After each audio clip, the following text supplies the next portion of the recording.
সারা দেশে সেনা সহায়তায় স্বাভাবিক হতে শুরু করেছে থানার কার্যক্রম। যোগ দিতে শুরু করেছেন পুলিশ সদস্যরা। আতঙ্ক কাটিয়ে কাজে ফিরতে সাধারণ মানুষের সহযোগিতা কামনা করেছেন পুলিশের ঊর্ধ্বতন কর্মকর্তারা। এদিকে আগামী 7 দিনের মধ্যে লুট হওয়া অস্ত্র থানায় জমা দেওয়ার নির্দেশনা দিয়েছেন স্বরাষ্ট্র উপদেষ্টা brigadier general M Sakhawat Hossain. আর সেনাপ্রধান জেনারেল ওয়াকারুজ্জামান বলেছেন, পুলিশ স্বাভাবিক কার্যক্রম শুরু করলেই ব্যারাকে ফিরবে সেনাবাহিনী। অন্তর্বর্তীকালীন সরকারের নির্দেশনায় দেশের বেশিরভাগ স্থানেই আবারও দায়িত্বে ফিরেছেন পুলিশ সদস্যরা। ফুলেল মালা দিয়ে তাদের স্বাগত জানিয়েছেন ছাত্র জনতা।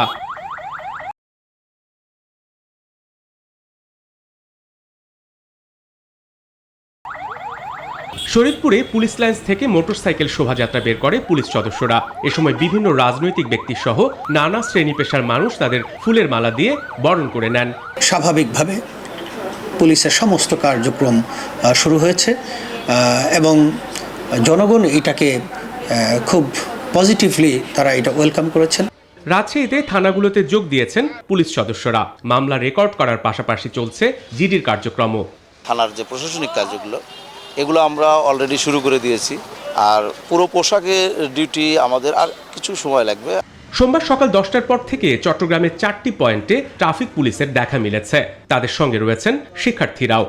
আজকের থেকে ট্রাফিক নামছে, ছেলেরা যার যার কর্মস্থলে চলে যাবে শিক্ষা প্রতিষ্ঠানে। পুলিশরা নিজের দায়িত্ব নিজে পালন করলে আমাদের জন্য ভালো।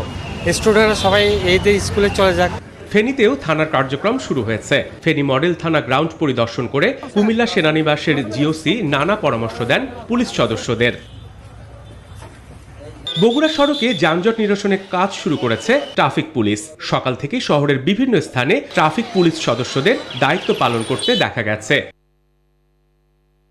এছাড়া রংপুর, কুড়িগ্রাম ও টাঙ্গাইলেও সড়কের শৃঙ্খলায় কাজ করছে ট্রাফিক পুলিশ। কুষ্টিয়া, যশোর সহ বিভিন্ন স্থানে অস্থায়ী ভিত্তিতে কার্যক্রম শুরু করেছে পুলিশ সদস্যরা।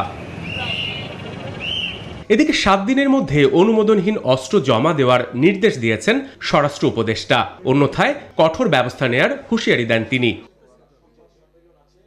আর খুলনায় এক অনুষ্ঠানে দেশ গঠনে রাজনৈতিক দলের সহায়তা চেয়েছেন সেনাপ্রধান।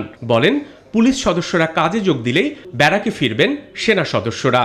আমি অনুরোধ করব সমস্ত রাজনৈতিক দলগুলোকে তারা যেন শান্তিপূর্ণভাবে তাদের কার্যক্রম চালিয়ে যাক, কোনো ধরনের যেন ধ্বংসাত্মক কোনো কাজ না করে। ছাত্র জনতার অভ্যুত্থানের মধ্য দিয়ে সরকার পতনের পর থেকেই পুলিশ বাহিনীতে আসে রদবদল। নানা আতঙ্কে কর্মবিরতিতে ছিলেন এই বাহিনীর সদস্যরা।